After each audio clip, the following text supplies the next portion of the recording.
Good morning. Welcome to the Unitarian Universalist congregation of Atlanta.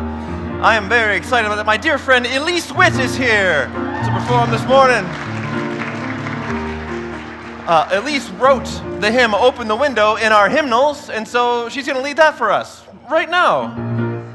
Make a windowsill with one of your arms and take your other arm. Let's rise in body or in spirit. Make it happen. It's even better that way. And open that window. So we have open the window, and then imagine gathering the children. Open the window, and then make the hang 10 thing and bring it down like this for now. Then we have open the window, children. Open the window, and then watching out for your neighbors, make the beautiful dove fly. All right, here we go. Open the window, children. Open the window now. Open the window, children. 2 times. Open the window, let the dove. Let me hear some harmonies. Open the window, let the dove fly. You know that neighbors lock their doors, build fences so high. Open the window, let the dove fly in. Don't see what's to discover on the other side. Open the window, let the dove fly Here we go. in.